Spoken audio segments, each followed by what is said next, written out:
Good evening. Today we are going to discuss about the periodic table elements. Lithium. So lithium is in the second period and it has an atomic number of 3. So now atomic number is represented by the symbol Z. So Z being 3. What is the maximum number of electrons that the K shell will have? So taking the nucleus as a center, we have K shell around the nucleus and followed by the L shell, M shell and N shell. So as far as lithium is concerned, we will talk about the K shell and L shell. So if you have to find out the maximum number of electrons that K shell will have, we go by the formula 2n square. So n is the number that denotes the shell. Okay, the K shell is denoted by the number 1 because it is the first shell that surrounds the nucleus. Okay, so if you substitute 1 for n, then the number of maximum number of electrons that K shell can hold will be only 2. So there will be 2 electrons in the K shell and only 1 electron in the L shell as far as lithium is concerned. So but if you consider the stability of the atom, so a neutral atom is having equal number of protons and electrons, but it is not stable. As far as stability of an atom is concerned, it is stable only if there is a duplet or an octet in the valence shell. Valence shell is nothing but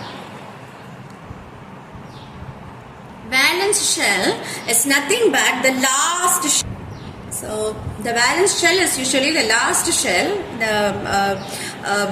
and the number of electrons that are gained or lost by an atom or an element for attaining stable octet is called the valency. So valence electrons lie in the last shell usually. Okay, there are some exemptions, but as far as this case is concerned, the last shell, that is L shell, is going to be the valence shell. So the nearest stable configuration is going to be helium. Okay. So for example, so you see this is hydrogen with an atomic number of 1 and helium with an atomic number of 2, and then comes lithium. Okay, so lithium with an atomic number of 3.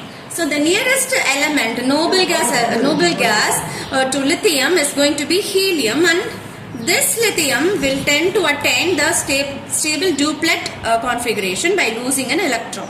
So in the valence shell, how many electrons are there? There are only one. There is only one electron in the valence shell with the lithium, which the lithium atom, that is in the L shell, which the lithium atom will lose and it will attain a stable electronic configuration and it will become a cation. Why it becomes a cation? Cations are positively charged, and they are positively charged because when it loses an electron to attain the stable electronic configuration, it will become positively charged because the number of protons is equal to the number of electrons in a neutral atom. When it is losing the electron, then it will be the protons which are overtaking the number of electrons in an atom. Then it will not remain as an atom, it will become positively charged ion. It will not remain an atom and it will become a positively charged ion. Okay. So now we are moving to beryllium. We will see beryllium. Okay. So how is beryllium configuration? Beryllium has an atomic number of 4. Okay. So Z is equal to 4 in this case. So you have a nucleus here, followed by the K shell and followed by the L shell. So K shell will have 2 electrons and L shell will have 2 electrons. Okay. So what will beryllium do? Beryllium will lose 2 electrons to become what? Helium. Okay. So it will lose 2 electrons, become a stable element. Okay. Sorry, stable ion. Okay. Then you have boron, carbon, nitrogen and oxygen. Okay, for example, see these elements that are in the left hand side they are metallic in nature because they tend to mostly lose the number of electrons. But these elements like boron, carbon, nitrogen, oxygen, fluorine, these are all going to be a little bit non-metallic, and so boron having an electronic having a number of 5 is slightly metalloid in character. It has a partial metallic as well as a non-metallic character. So we have a boron here with an atomic number of 5, which has a metalloid character, partially metallic and non-metallic character, and so many other elements like silicon, germanium, all contain this metalloid character, and they are ideally used as semiconductors. Okay. Then we have the carbon, nitrogen and oxygen.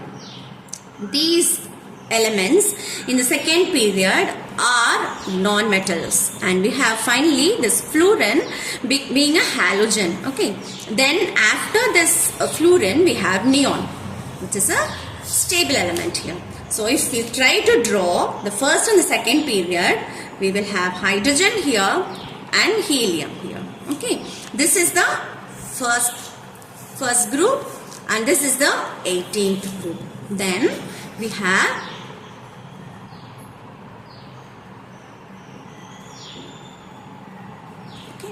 Then in the second period we have lithium.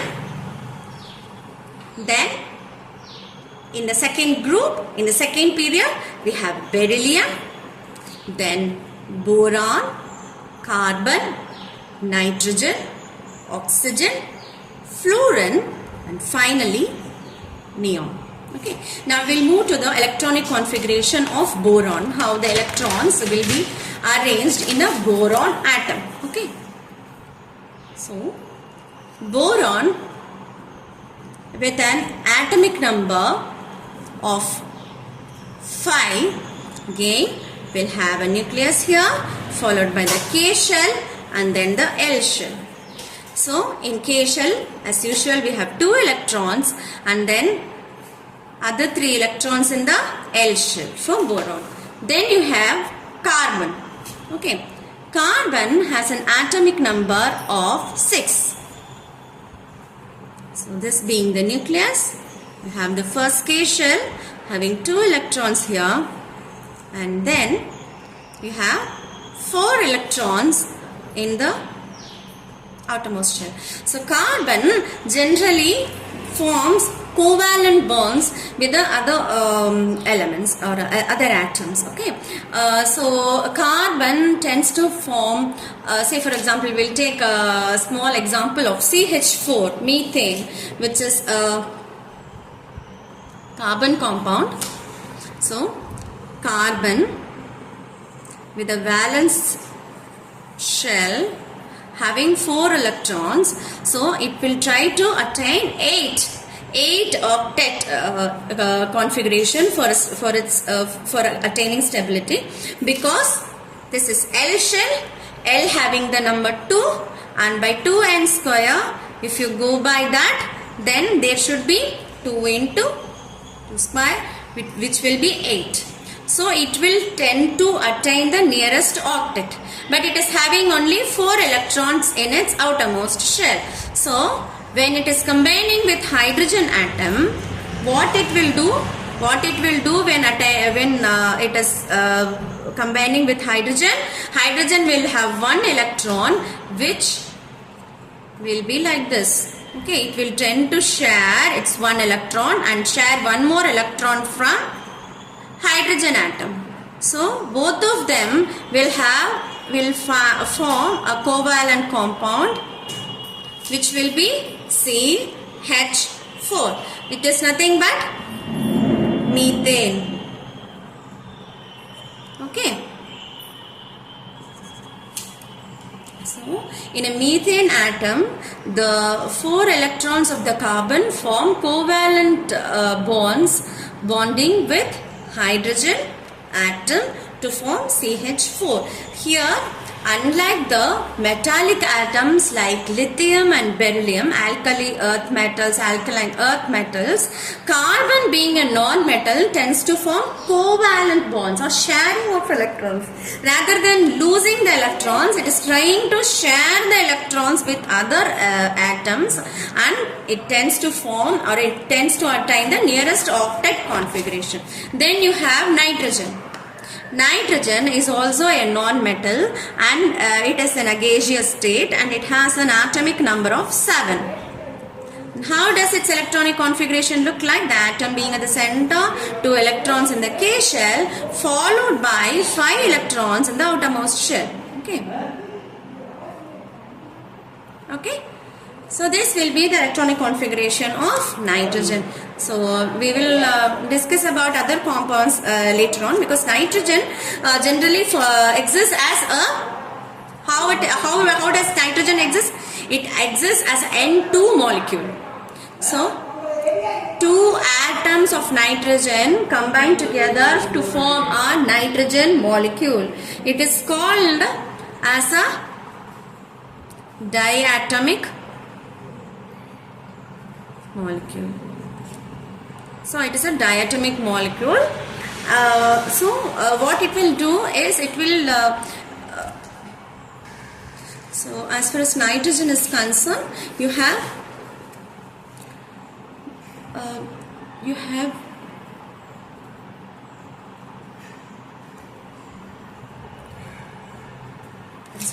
nitrogen has 2 electrons in the K shell, followed by 5 electrons in the outermost shell. So it is also existent as a diatomic molecule. In that case, it will share these 3 electrons with one more atom of nitrogen. For example, so one nitrogen atom existing here with the K shell holding 2 electrons and L shell having